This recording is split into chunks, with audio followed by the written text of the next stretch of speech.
नमस्कार दोस्तों, स्वागत है आपका हमारे YouTube चैनल हम ज्ञानी बुद्धा पर। दोस्तों, बुद्ध का असली नाम सिद्धार्थ गौतम था और वह एक राजा के पुत्र थे।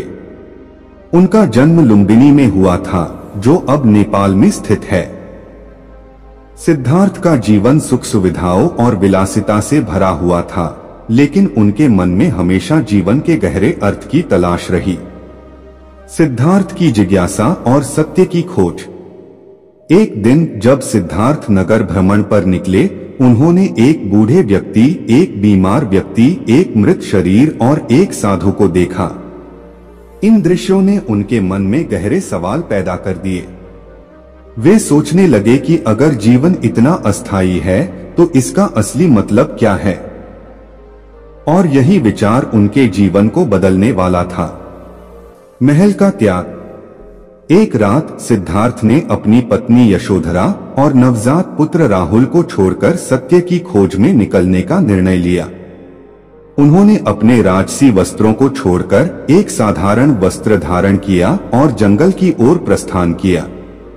वहां उन्होंने कई गुरुओं से ज्ञान प्राप्त किया, लेकिन उन्हें संतोष नहीं मिला।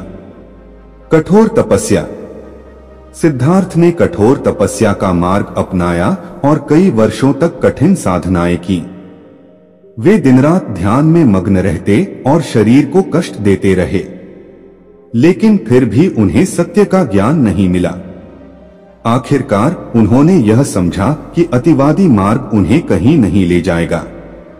उन्होंने मध्यम मार्ग का अनुसरण करने का निर्णय लिया। बोधि वृक्ष के नीचे ज्ञान प्राप्ति।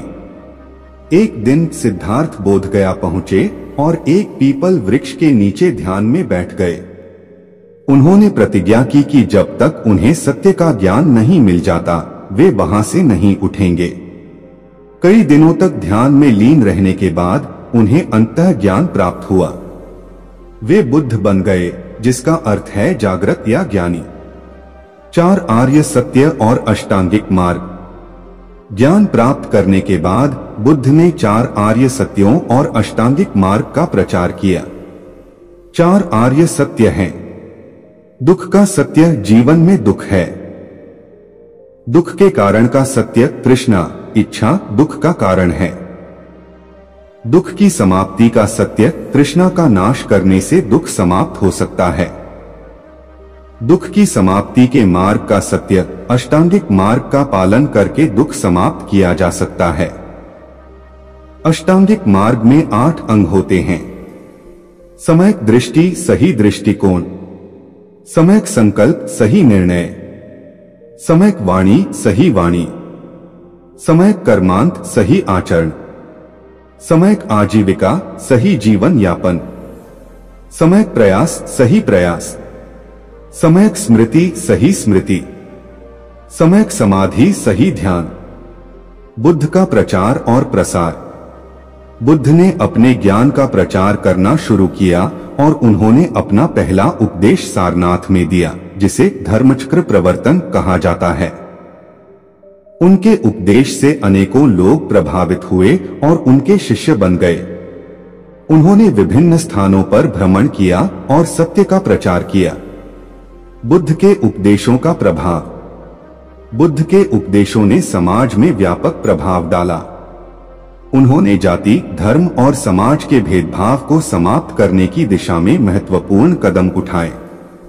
उनके उपदेश ने लोगों को आत्मज्ञान और शांति की ओर प्रेरित किया। बुद्ध के अनुयायियों की संख्या धीरे धीरे बढ़ती गई और उनका धर्म, जिसे बौद्ध धर्म कहा जाता है, दुनिया भर में फैल गया। बुद्ध के अंतिम दिन और महापरिनिर्वाण। बुद्ध ने 80 वर्षों तक अपने उपदेशों से लोगों को मार्गदर्शन दिया। अपने अंतिम दिनों में उन्होंने कुशीनगर में महापरिनिर्वाण प्राप्त किया। उन्होंने अपने शिष्यों को अंतिम उपदेश दिया कि वे अपने स्वयं के दीपक बने और सत्य की खोज करें। बुद्ध की प्रेरणा। बुद्ध की कहानी हमें सिखाती है कि जीवन में समस्याओं और दुखों का सामना करते हुए भी हमें सत्य और ज्ञान की खोज करनी चाहिए। उन्होंने हमें दिखाया कि आत्मनियंत्रण, ध्यान और सच्चाई के मार्ग पर चलकर हम शांति और मोक्ष प्राप्त कर सकते हैं। उनकी शिक्षा हमें यह भी सिखाती है कि करुणा, प्रेम और समता के साथ जीना ही सच्चा जीवन है। बुद्ध की कहानी एक प्रेरणादायक यात्रा है जो हमें अपने जीवन के उद्देश्यों की खोज करने और सच्चाई के मार्ग पर चलने के लिए प्रेरित करती है। उनकी शिक्षाओं का पालन करके हम न केवल अपने जीवन को बेहतर बना सकते हैं, बल्कि समाज में भी शांति और सद्भावना फैला सकते हैं। बुद्ध की शिक्षा आज भी उतनी ही महत्वपूर्ण है जितनी उनके समय में थी, और वे हमें एक बेहतर जीवन जीने का मार्ग दिखाती हैं।